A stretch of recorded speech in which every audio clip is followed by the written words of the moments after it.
So what's going on in Germany in these years? Well, Hitler is elected chancellor, running on the Nazi Party in 1933, and almost immediately he starts pushing back against the terms of the Treaty of Versailles. He encourages Germany and sees through Germany doing things like withdrawing from a disarmament conference, saying that although this was just voluntary, we still kind of feel the need to maybe have some weapons to protect ourselves.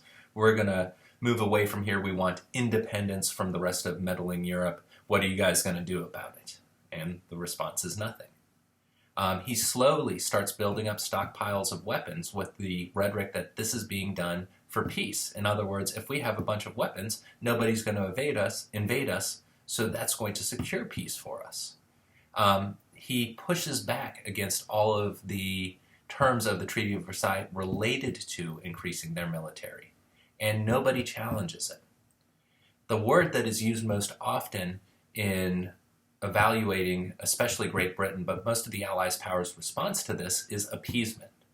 It's the same thing you do to a little kid who's screaming in the grocery store. You give them what they want for the time being to shut them up, right? So in the case of the kid in the grocery store, you give them a lollipop or whatever they want, or the car to play around with. But if you think about that in the long term, that conditions the child to know that if they scream, they're going to get what they want, or nobody's going to push back against them. In many ways, this early appeasement, allowing Germany to push back, at first a little bit softly, but then increasingly with more power to the terms of the Treaty of Versailles, encourages them to go farther and farther and keep redrawing that line in the sand. The area of Germany that they weren't supposed to have troops in, that borders France, the Rhineland, they send troops in there, and they use the excuse that this is part of our territory. We're just going into it. The phrase that Hitler uses is, we're just going into our garden, right? This is where we go in the summertime.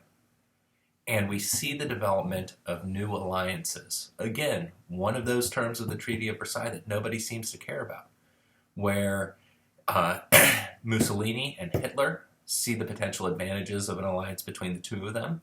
So in 1936, Italy and Germany start allying. We've already seen how Germany and Japan create an alliance against communism. All of this is slowly setting the stage.